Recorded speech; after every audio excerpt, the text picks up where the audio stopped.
In the last video, I was talking about inhibitors such as high heat, high salt concentration, and pH extremes, strong bases or strong acids. Those are all inhibitors. Inhibitors, or an inhibitor, is something that will inhibit the enzyme, that will slow it down or stop it completely. And there are different types of inhibitors. And there are different ways of categorizing inhibitors. There are nonspecific inhibitors and there are specific inhibitors. Examples of nonspecific inhibitors, well actually, nonspecific inhibitors would be inhibitors that would affect pretty much all enzymes in a fairly similar fashion. They denature them, such as I mentioned, strong acids, strong bases, high temperatures. Low temperatures generally decrease all chemical activity because they slow down all motion. As you put heat into something, you increase chemical motion on the atom and atomic and molecular level. Some other types of nonspecific inhibitors could be alcohol, heavy metals, and reducing agents. Specific inhibitors generally will be something that binds to the enzyme at a specific location. And those specific inhibitors can be further subdivided into irreversible or reversible inhibitors.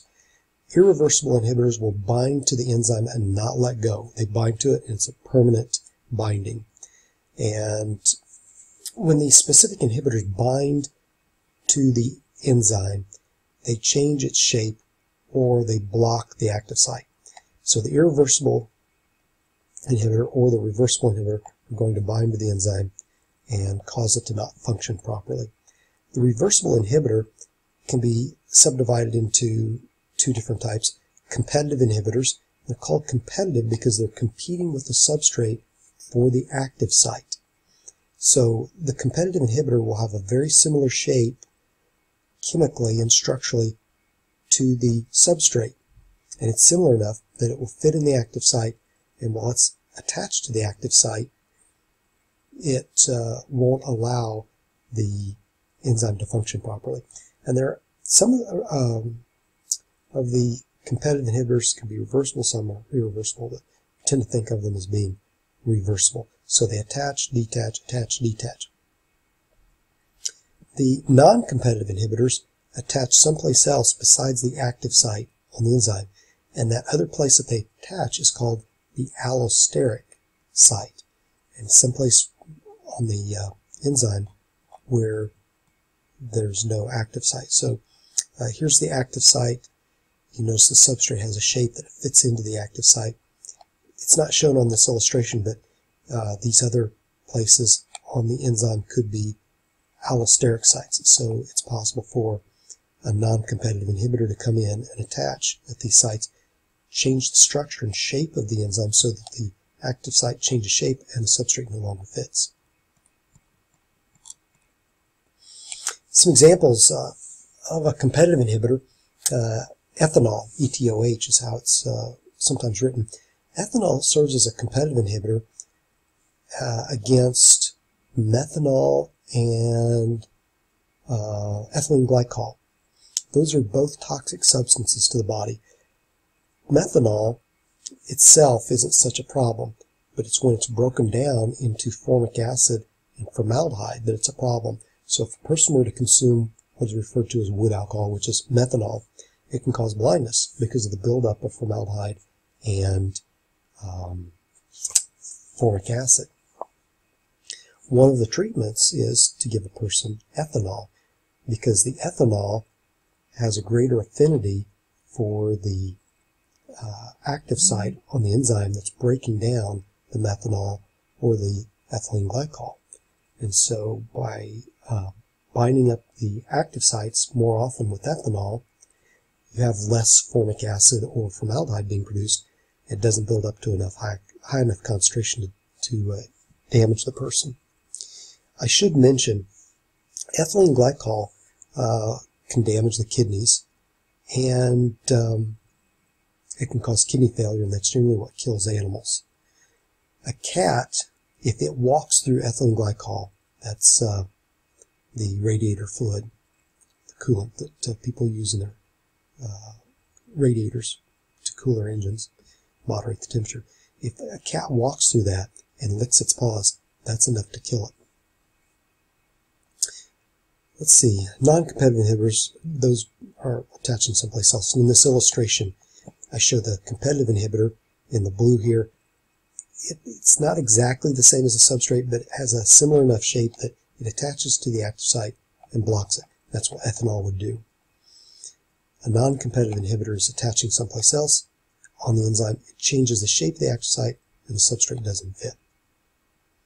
I mentioned non-specific inhibitors, acids, high heat, heavy metals.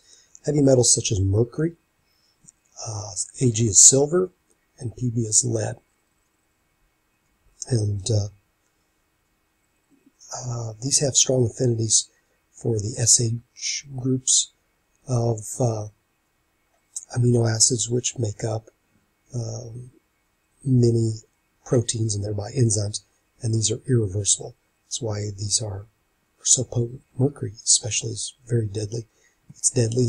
It can be deadly if it's consumed in high enough quantity. It can be deadly if it's breathed in over a long enough period of time or high enough concentrations.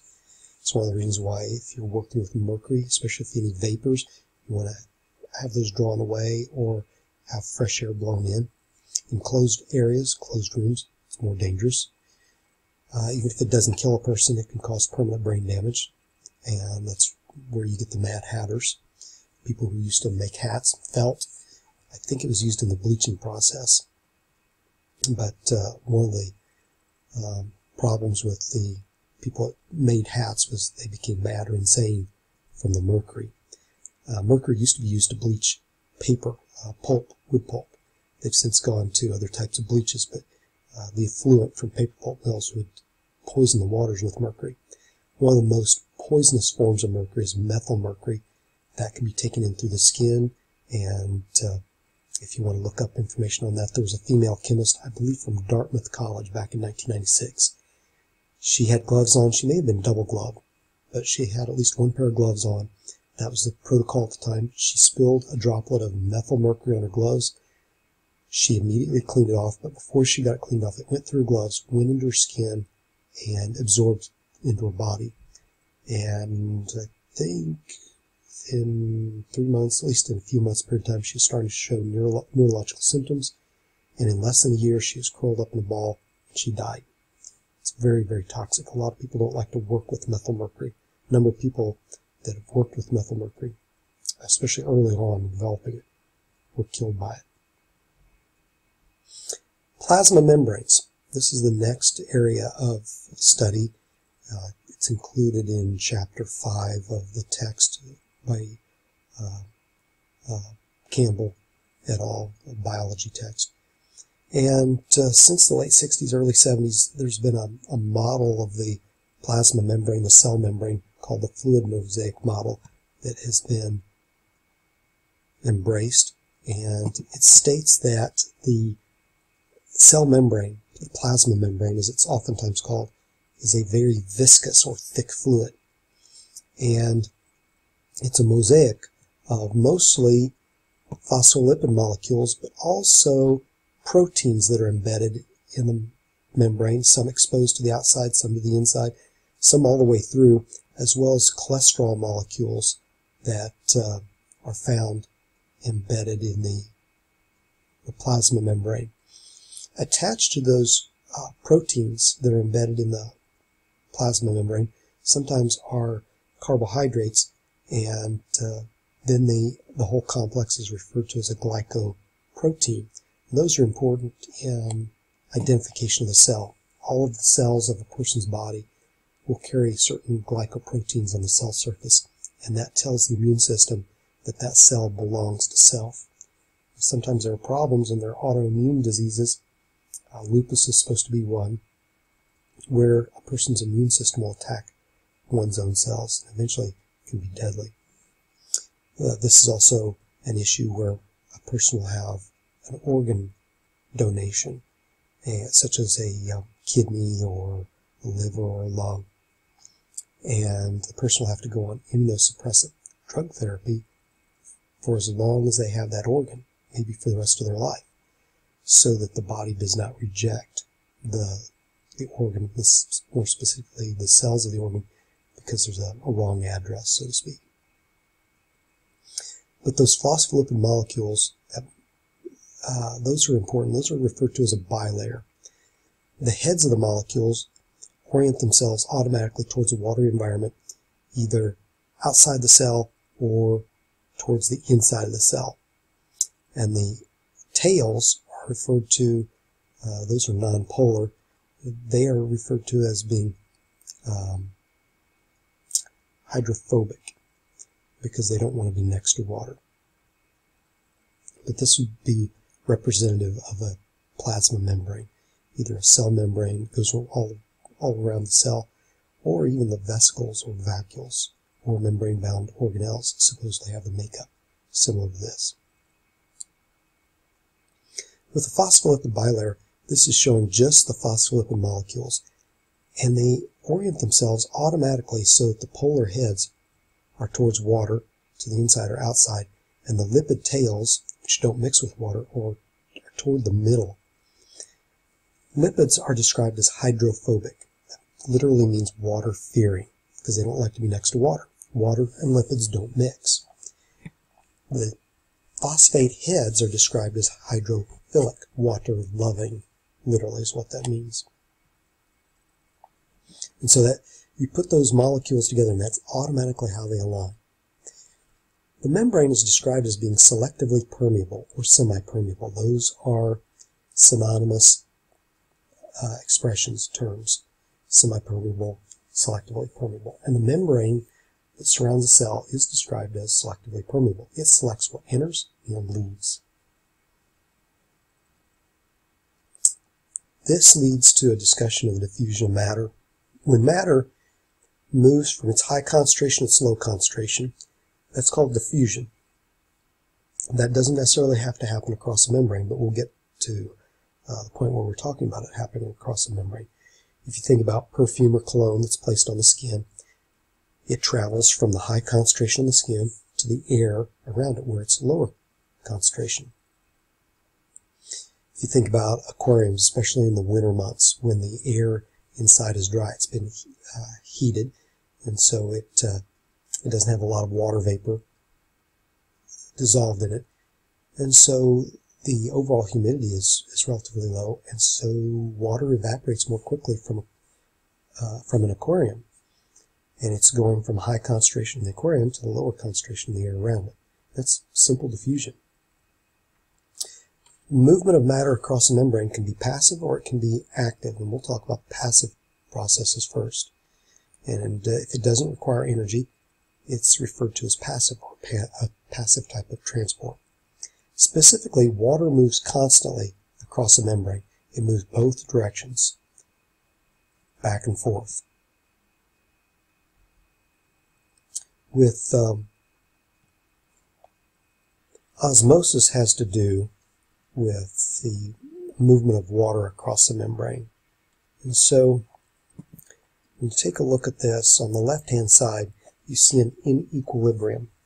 You see where there's a higher concentration of these sugar molecules in the red on the left side as compared to the right side of a membrane. On the right side, it looks like the water molecules are at a higher concentration. If we consider that the sugar is a large enough molecule that it doesn't move across the membrane very well because it's selectively permeable, it selects against the sugar molecules, so they can't move across. But water molecules move freely both ways. And so what happens over a period of time, there's a net movement of water across the membrane from the right to the left until an equilibrium is reached. The equilibrium could be one of several things. It could be until there's an equal concentration of water and sugar on one side of the membrane as the other, or until the osmotic pressure from gravity is pushing the water molecules back across the membrane at the same rate the water is moving in the opposite direction to try to correct the inequilibrium. So two possibilities there, and could be a little bit of both, but generally the water molecules will move so that they try to dilute the solute. Tonicity has to do with the